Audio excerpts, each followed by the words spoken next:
মাদ্রাসা কর্তৃক আয়োজিত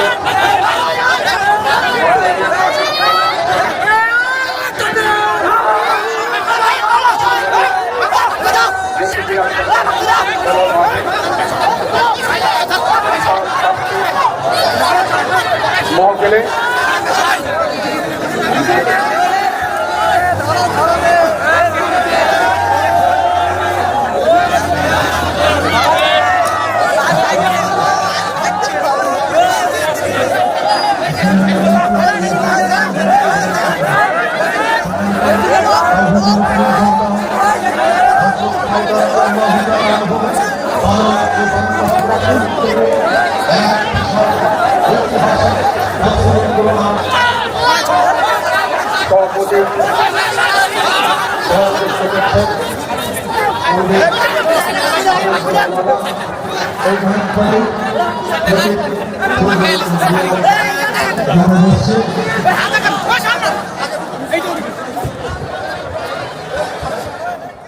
আমি না ভাই রাজনীতি পছন্দ করি না, আমি না ভাই রাজনীতি করি না, আর ওইসবের মধ্যে আমি নাই।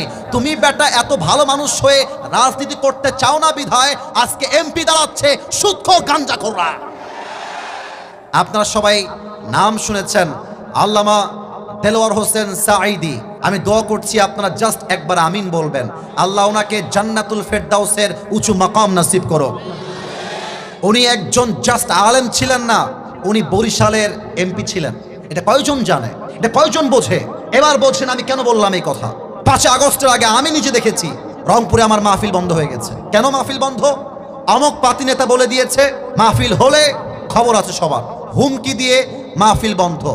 এখন যদি আমার আলেম হয় এমপি, এখন যদি আমার ঘরের আলেম হয় ওসি, এখন যদি আমার ঘরের হাফেজ হয় একজন এসপি, এখন যদি আমার ঘরের আলেম হয় একজন মেয়র, পাতি নেতাকে ডাক দিয়ে বলবে এই বেটা এদিকে আয়, মাহফিল কুড়িগ্রামে হবে, ফুলবাড়িতে হবে, যে বাধা দিবে ওর পিঠের চামড়া একটাও থাকবে না। এই জন্য রাজনীতি করা দরকার।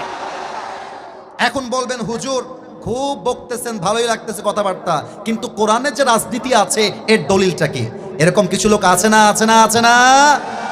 আমি আয়াত তেলাওয়াত করছি, ভালো করে বুঝবেন। আমি আয়াতটা জাস্ট দলিল হিসেবে দিচ্ছি। আউযু বিল্লাহি মিনাশ শাইতানির রাজীম। ইন্নাল্লাহা ইয়া'মুরুকুম আন তু'আদ্দুল আমানাতি ইলা আহলিহা ওয়া ইযা হাকামতুম বাইনান নাসি আন তাহকুমু বিল আদল। Allah says in this ayah, give people back what they deserve in their lives. And Allah says in this ayah, whenever you judge between people, you have to judge with justice. Allah বলছে শোনো, যখন তোমরা বিচার করবে, ইনসাফের বিচার করবে, যখন তোমরা বিচার করবে, তোমরা জাস্টিস পূর্ণ বিচার করবে। এবং আল্লাহ বলছেন যে যা পায় তাকে তা বুঝিয়ে দেওয়া, এটার নামে ইসলাম। ঠিক কিনা বলেন? আচ্ছা, এই আয়াতের সাথে রাজনীতির সম্পর্ক কি? এই আয়াতের সাথে পার্লামেন্টের সম্পর্ক কি? আমি একটু বুঝাই দেই। আগে প্রশ্ন করি, আগামীর সংসদ কোরআন দিয়ে চলবে, এটা কি চাই নাকি চাই না? এটা রেকর্ড হচ্ছে ক্যামেরায়, এভাবে আওয়াজ দিয়ে বললে হবে না। আগামীর পার্লামেন্টে কোরআন চাই কি চাই না? এবার এক্সাম্পল দেই, জাস্টিস কাকে বলে, ইসলামে ইনসাফ কেমন করে বোঝানো হয়েছে। আমি মাঝখান থেকে একজনকে দাঁড় করাবো। এই যে হলুদ পাঞ্জাবিওয়ালা ভাই, দাঁড়ান তো। আপনি হলুদ, হ্যাঁ পাঞ্জাবি না, এটা মনে হয় মাশাআল্লাহ হুডি পরে আছে। আমার হলুদ হুডিওয়ালা ভাই, আমি এক্সাম্পল দিব ফুলবাড়িবাসী। আগে বলেন আমার ভাইকে দেখা যায়? এ কোন মরা লোক রে বাবা, দেখা যায়? মনে করেন তোমার নাম কি? সোহেল ভাই। আমার ওই পাশ দিয়ে নেমে যাচ্ছি, ওয়াজ শেষ করে আমার সামনে আসছে। এক্সাম্পল হিসেবে বলছি, সোহেল হচ্ছে এই ফুলবাড়ির পাতি নেতা। এক্সাম্পল, উদাহরণ, যদিও বা সে আসলে নয়।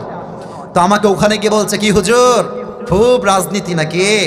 এতদিন ছিলেন মসজিদে, এতদিন ছিলেন মাদ্রাসায়, এখন যাবেন পার্লামেন্টে, খুব শখ, আপনাকে আমি সামনে যান দেখে নিব। হুমকি দিয়েছে আমাকে। আর আমার বসবাস বেশিরভাগ সময় হয়েছে রাজশাহীতে। রাজশাহীর একটা ভাষা আছে, তোর বাড়ি কতিবে, তোর বাড়ি কোথায় আমরা বলি, এবার তোর বাড়ি কতিবে। আমি খেপে গেলাম, এই সোহেল তোর সাহস তো কম না। ড্রাইভার সাহেবকে বললাম, ড্রাইভার সাহেব চাকু নিয়ে আসেন, হাইচা নিয়ে আসেন, দাও নিয়ে আসেন। দাও নিয়ে আসছে, রাগের মাথায় দিয়েছি একটা কোপ, ও ডান পা কেটে গেছে। এবার আপনাদের পালা, বাম পা না ডান পা? এই যে বোঝে নাই, ডান পা না বাম পা? ডান পা, এক কোপে কেটে গেছে। এখন আমার সভাপতি সাহেব, প্রধান অতিথি, আমাদের প্রিন্সিপাল সাহেব, হাফেজরা আমাকে ধরেছে, আরে হুজুর ওয়াজ করতে এসে আপনি ডান পা কেটে দিলেন, এই হুজুরকে জেলে ভরে দাও। জেলে ভরে দিল আমাকে। আমার নামে মামলা হলো পা কাটার মামলা। আগামীকাল রংপুরে জেলা আদালতে আমার বিচার হবে। জজ সাহেব আসছে, এসে বলছে, হুজুর আপনার ওয়াজ তো আমিও দেখি, আপনি লোকটা খালি দেখতে সুন্দর কিন্তু মানুষটা আপনি আসলে ভালো না। আমাকে বলছে জজ সাহেব। তো জজ সাহেব বিচার করেছে যে আসিফ হুজুরের বিচার হলো 10 লাখ টাকা জরিমানা আর 1 বছরের জেল। এবার আপনারা বলবেন 10 লাখ টাকা জরিমানা আর কয় বছরের জেল? আর একটু জোরে, দাঁড়ায় থাকা ভাইরা বলে নাই 10 লাখ টাকা জরিমানা, কয় বছরের জেল? এবার বিচারটা ইনসাফপূর্ণ হলো কিনা বোঝার জন্য একটা দাড়িপাল্লা নিয়ে আসো। দাড়িপাল্লার সোহেলের ডান পাটা দাও দাড়িপাল্লার ডান দিকে। আর আমাকে যে বিচারটা করা হয়েছে ব্রিটিশ আইন অনুযায়ী 10 লাখ টাকা আর 1 বছরের জেল, দেন দাড়িপাল্লার বাম দিকে। এবার আপনাদের মেধার পালা, বুদ্ধির পালা। বুদ্ধি থাকলে উত্তর দিবেন, না হয় কিপ কোয়াইট, কিপ সাইলেন্ট, চুপ থাকবেন। ডান দিকে কাটা ডান পা, বাম দিকে 10 লাখ টাকা 1 বছরের জেল। আপনি যতই টানেন সমান সমান হবে। রাইট আনসার, সমান সমান হবে। আচ্ছা 20 লাখ টাকা দিলাম আর 2 বছরের জেল, তাও সমান সমান হবে। সমান সমান করতে চাইলে আল্লাহর জমিনে আল্লাহর কোরআন দিয়ে আইন পাস করতে হবে। কেমন করে? Let me share with you. বসে পড়ো। আল্লাহ তাআলা বলছেন, ওয়াকাতাবনা আলাইহিম ফিহা আন্নান নাফসা বিন-নাফস ওয়াল আইনা বিল আইনি ওয়াল আনফা বিল আনফি ওয়াল উযুনা বিল উযুন ওয়াস সিন্না বিস সিন্নি ওয়াল জুরুহা কিসাস। আল্লাহ তাআলা বলছেন, কেউ তোমার চোখ তুললে তুমি তার চোখ তুলে নাও। চোখের বদলে চোখ, নাকের বদলে নাক, কানের বদলে কান, হাতের বদলে হাত, পায়ের বদলে পা, জানের বদলে জান। এটার নাম ইসলাম, এটার নামই কোরআন। এবার দেখেন, আমি ডান পা কেটে দিয়েছি, এবার সংবিধানে কোরআনটা নিয়ে যান। এবার বিচার করেন, যেহেতু আসিফ হুজুর ফুলবাড়িতে গিয়ে সোহেলের ডান পা কেটে দিয়েছে, আপনারাও আসিফ হুজুরের ডান পা কেটে দেন। এবার দাড়িপাল্লা নিয়ে আসেন, দাড়িপাল্লার ডান দিকে দেন সোহেলের ডান পা, আর দাড়িপাল্লার বাম দিকে দেন আসিফ হুজুরের কাটা ডান পা। এবার টান দেন, দেখবেন দুইটা সমান সমান হয়ে গেছে। ওয়ামান হাকামা বিহি আদালা। এই কোরআনটা যে দিয়ে যে বিচার করবে সে ইনসাফ করতে পারবে। আর একটা এক্সাম্পল দেই, আমার চেয়ারম্যান সাহেব বসে আছে। চেয়ারম্যান সাহেব, don't take it otherwise, don't mind, I respect you from my heart. আমরা সবাই সম্মান ওনাকে করি কি করি না বলো?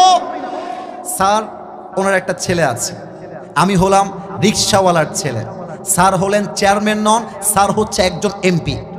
তো এমপির ছেলে একটা অন্যায় করেছে, আমি রিক্সাওয়ালার ছেলে, আমি আর একটা অন্যায় করছি। মাথায় রাখতে হবে, আমার যে বিচার হবে, রিক্সাওয়ালার ছেলের যে বিচার হবে, এমপির ছেলের সেই বিচার হবে। স্বজন প্রীতির নাম ইসলাম নয়। সেম বিচার। 1 নাম্বার, কোরআন শেখায় ইনসাফপূর্ণ রাজনীতি। 2 নাম্বারটা বলে শেষ করে দিব, ইসলাম কখনো রাষ্ট্রের ক্ষমতায় কোনো নারীকে দেখতে চায় না। আমরা আগামীর পার্লামেন্টে কুড়িগ্রামবাসী, আমি জানি না আপনারা আমার সঙ্গে একমত হবেন কিনা, যদি একমত হন আমাকে ঠিক বলবেন কলিজা দিয়ে, বাঘের মতো হুঙ্কার দিয়ে। আমি আসিফের দাবি নয়, 18 কোটি মানুষের দাবি।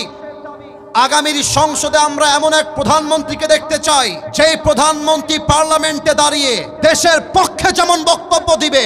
আমার দেশের প্রধানমন্ত্রী চাইলে ঢাকার জাতীয় মসজিদ বাইতুল মুকাররমে দাঁড়িয়ে জুমার খুতবা দেওয়ার যোগ্যতাও রাখবে। হাত তুলে বলো সবাই, ঠিক কিনা?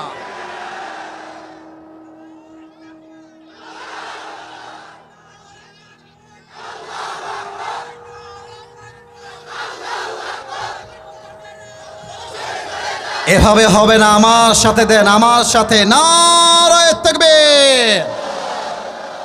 আপনাদের বউ আছে কার কার একটু দেখে দাও।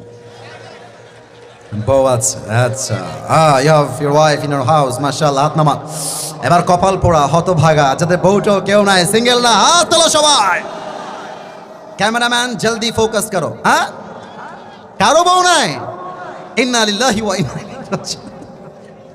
আমি দোয়া করে দিই আজকের মাহফিলে, আল্লাহ যাদের বউ নাই সবাইকে দিনদার নেককার বউ দিয়ে দেওয়া, পড়েন সবাই আমিন।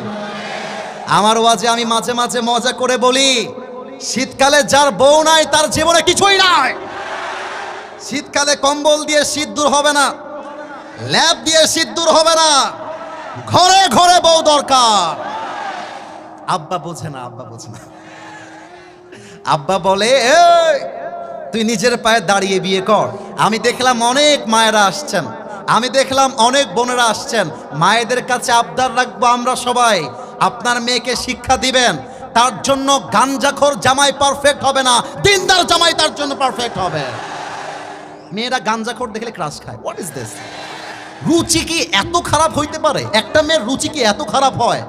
আমার কাছে অবাক লাগে, পার্কে যত মেয়েরা প্রেম করে বেড়ায় তার 80% বোরকাওয়ালিরাই প্রেম করে বেড়ায়। বলো, বোরকা পড়লেই দেখলে মনে হবে ইয়ার ইয়ে তো अभी कभी जन्नत से भाग के दुनिया में आई है, কনফার্ম জান্নাতি মনে হয়।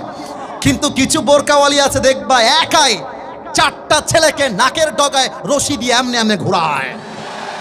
অতএব আমি একটা কথা রাজশাহীর মাহফিলে বলেছিলাম, আমার বাবা ছিল, মা ছিল, আমার ছোট বোন ছিল, আমার নানা নানি সবাই ছিল।